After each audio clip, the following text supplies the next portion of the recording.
Radio Peuple Pentecôtiste, merci d'être toujours câblé sur la chaîne ADP TV, la chaîne au cœur des événements ADPistes. Alors aujourd'hui, nous sommes dans la grande interview, mais l'édition spéciale aujourd'hui est sur le bilan du jeûne communautaire.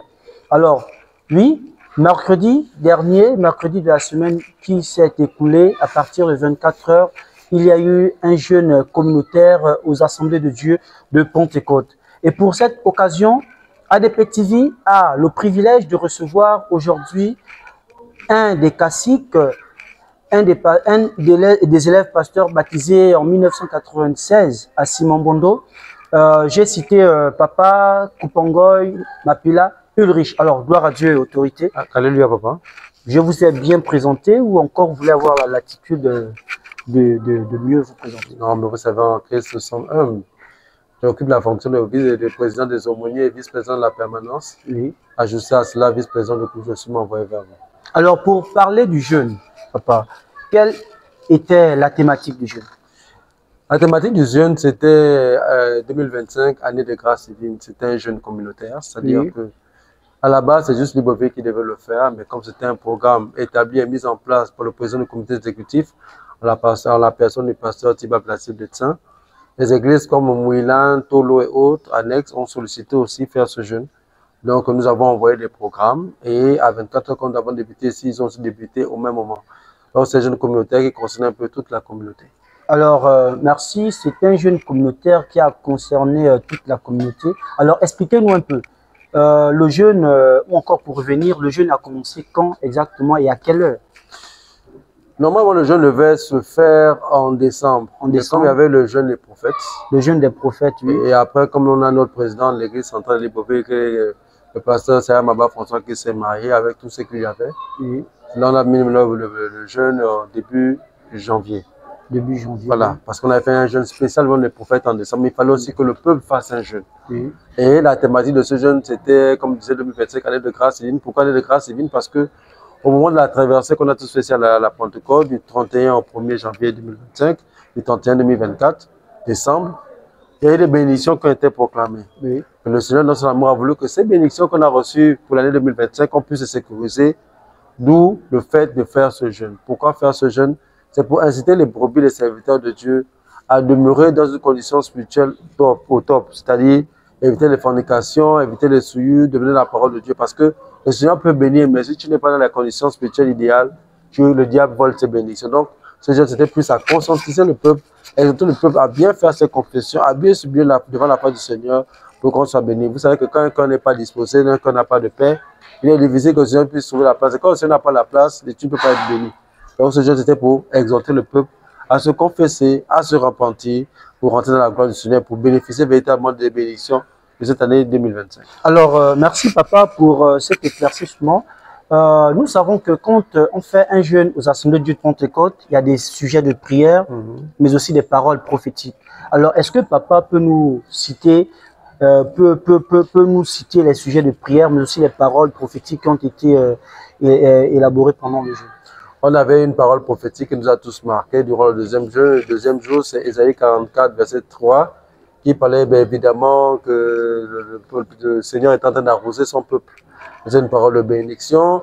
On a un psaume 90, verset 17, et tout, c'était les paroles qui ont été prêchées au début de ce travail. L'objectif était d'amener les gens à la repentance. On a Exode 14, verset 14, qui disait que l'Éternel combattra pour vous et vous garderez le silence. Qui était autant de paroles qui amenaient les pentecôtistes à se repentir, à ne plus s'attrister par rapport aux difficultés, mais à avoir la foi, se tourner vers le Seigneur, et c'est le Seigneur qui agit. On sait qu'aujourd'hui, pour un véritable chrétien, le combat n'est pas que toi, tu puisses lamenter, te décourager, mais quelle que soit la situation dans laquelle tu te retrouves, tu dois t'attacher au Seigneur et lui confier tes problèmes en ayant la foi. Donc ce jeûne-là, pendant toute la première journée, il était question d'exhorter les gens à la foi. Après, on s'est rendu compte dans les premiers messages que le Seigneur demandait beaucoup plus aux gens de se confesser. Après, à toute fin utile, que ce jeune, on était plus de 100 personnes. Plus de 100 personnes. Et ce qui était étonnant, c'est que... Plus de 100 personnes à l'église centrale de Libreville. Voilà, à l'église. Bon, dans la même occasion aussi, papa va aussi, je sais que papa a parlé, a cité les annexes qui ont fait le jeûne. Bon, les annexes sont sous la tutelle de l'église centrale de Libreville. Mais papa va aussi, dans la même foulée, nous donner aussi l'atmosphère qui a prévalu au niveau des annexes? Les annexes étaient en joie, vous savez, papa. Disons, Mouila, oui, Mouila, Tibanga, autres, les Bamba, ils étaient en joie parce que... Même Toum qui est à côté. Toum, mais vous savez que ça faisait longtemps qu'on avait jeûné. Oui. L'église de Libreville, depuis un moment, ne jeûne plus trop. Et quand on se retrouve pour un jeûne, c'est une joie pour tout le monde. Je vais vous dire que même lorsqu'on a annoncé, quand le vice-président de l'église de Mouila m'a appelé, papa Mouti Michel, oui. Il hésitait un tout petit peu parce que ça fait longtemps qu'on a jeûné. Mais on lui a dit que c'est un jeûne à sec, qu'il faut le faire. Il est bien, des fois, qu'on puisse faire des jeûnes communautaires où toutes les annexes se retrouvent autour de son église centrale pour jeûner. Donc l'atmosphère était bonne. Il nous a appelé à toutes les 2 heures pour nous dire que là-bas aussi, elle était bonne, jusqu'à ce qu'on termine le jeûne. L'atmosphère était bonne et ça a permis aussi, et à nous, et à ceux qui sont en problème de pouvoir communiquer parce que quand après les activités spirituelles, c'est difficile de communiquer entre nous. Donc ça permet d'être en contact les uns les autres. Et tout ça, c'était pour la gloire de Dieu. Tout ça, c'était pour la gloire de Dieu. Mais papa, beaucoup se plaignent parce que la bénédiction a été donnée le samedi à 12 heures. Mais beaucoup voulaient que la bénédiction du jeûne soit donnée en après-midi. Donc, disons même 16 heures, 17 heures, pour laisser le temps à ceux-là qui étaient au travail de venir prendre la bénédiction. Donc, pourquoi avoir choisi de donner la bénédiction à 12 heures pendant qu'il y a d'autres qui ne sont pas là, d'autres sont au travail? Bon, vous savez, est-ce que c'était prophétique? C'était prophétique. Vous savez, pendant ce jeûne, j'ai eu l'occasion, depuis quelques jeûnes, de travailler au niveau de la prophétie. Oui.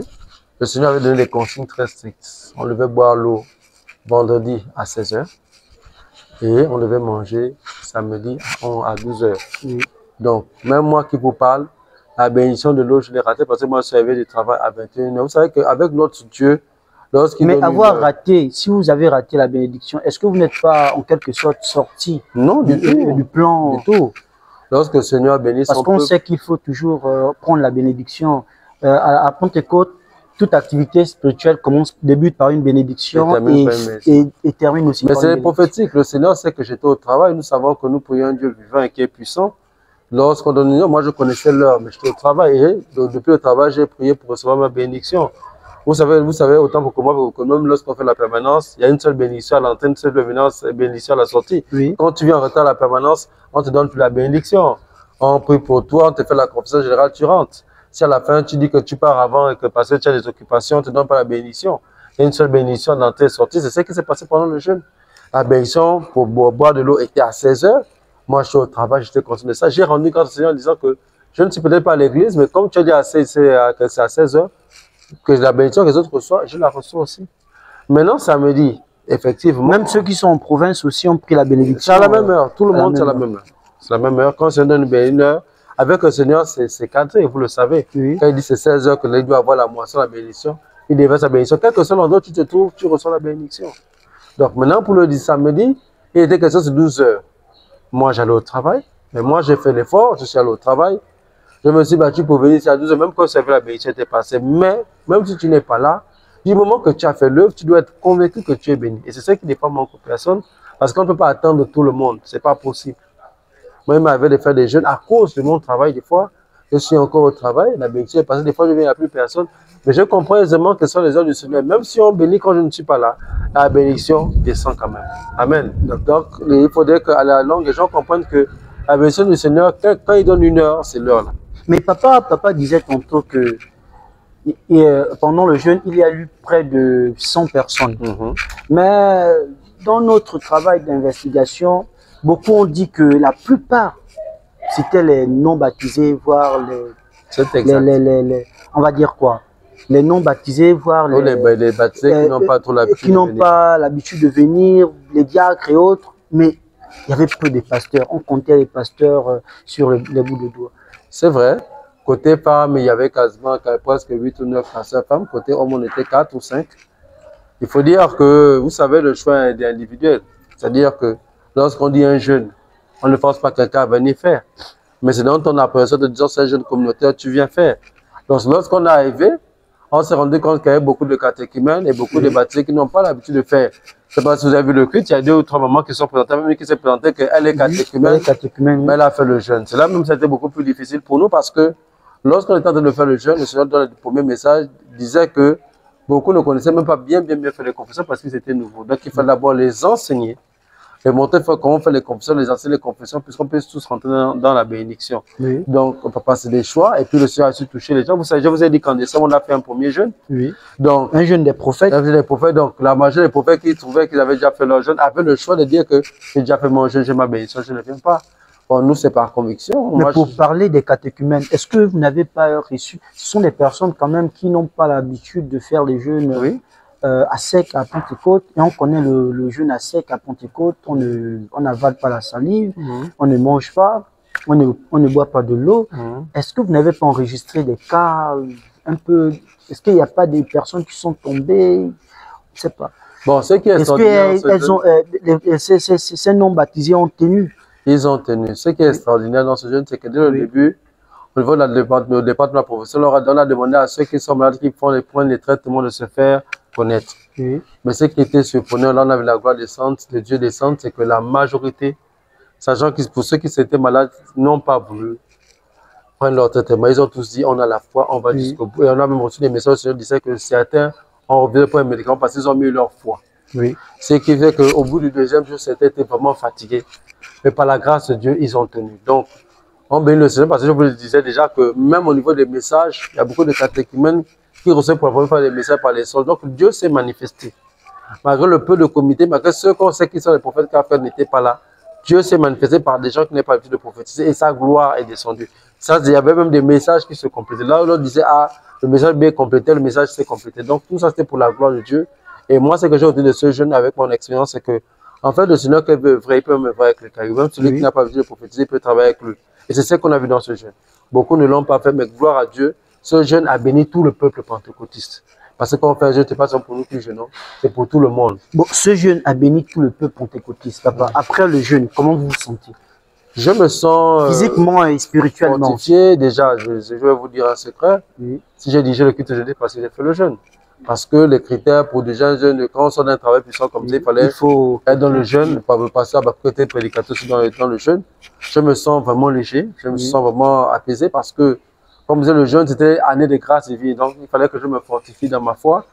Et malgré que je suis ancien, on apprend tous les jours. Les paroles que tu as données comme Exode 14, verset 14, comme éternel commentaire pour toi, tu garderas le silence. Moi, davantage fortifié. J'ai compris que notre Dieu est là, j'ai compris que quel que soit les circonstances. Parce que je ne vais pas vous mentir que quand on a commencé le jeûne, quand j'ai regardé dans la salle, je pensais voir les prophètes Kaf, j'ai vu que des nouveaux, j'ai d'abord tiqué. Et après tout le jeûne, le Seigneur m'a fait comprendre que je n'ai pas forcément besoin de super prophètes. J'ai besoin des cœurs disposés pour faire mon œuvre. Et c'est des cœurs disposés que j'ai vu au bout du deuxième jour, qui ont s'acclimaté. C'est comme je l'ai dit, ceux qui étaient souffrants, qui n'ont pas pris les médicaments. Et Dieu a béni tout le monde. Donc je suis assez satisfait de ce travail. J'ose espérer qu'à la longue, les autorités de notre église nous ferons faire les jeûnes au moins tous les 2 mois ou tous les 3 mois. Parce qu'il est bien qu'un chrétien, au moins tous les 3 mois, puisse faire des jeûnes. Là, on a attendu quasiment 1 an pour avoir des jeûnes. Ce serait bien que tous les 3 mois. Je vois que papa me précède. Je vois que papa me précède. Donc, papa va regarder la caméra et donner un conseil à ceux-là qui pensent que jeûner ou encore faire les travaux spirituels dans l'église, c'est une mauvaise chose ou encore c'est fatigant. Papa donc va regarder la caméra et donner un conseil. Mes bien-aimés, que le Seigneur vous bénisse. J'ai fait 2 jeûnes, celui de décembre des prophètes, celui de janvier, en moins de 3 semaines. C'est bien de faire des jeûnes, c'est bien ça te rapproche du Seigneur, surtout quand tu as déjà 2 jours à sec, ça te rapproche du Seigneur. Je vous exhorte, sinon je nous exhorte à venir le plus souvent faire des prendre part au jeûne. Parce que même si ça épuise, même s'il y a la faim, mais quelque part après ça te rapproche du Seigneur, ça te fortifie et ça t'élève davantage. Donc ne raisonnons pas, on raisonne beaucoup ces temps-ci, mais appuyons-nous sur notre Seigneur, parce que lorsqu'on se donne au Seigneur, lorsqu'on accepte de le servir, vous me voyez jusqu'à 7 heure à l'église, je devais être à mon lieu de travail. Le Seigneur m'a dit, fais faire mon œuvre.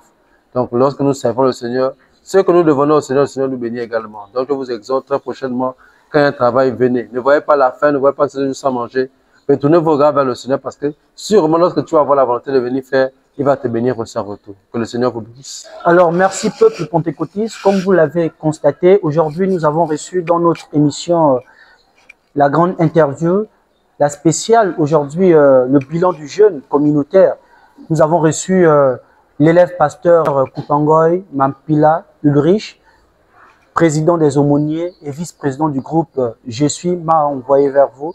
C'était toujours votre humble serviteur, Élisée La Semence, encore et toujours Élisée La Semence. Merci beaucoup, pasteur. Merci, papa. À nous revoir au prochain numéro. Je suis à votre service.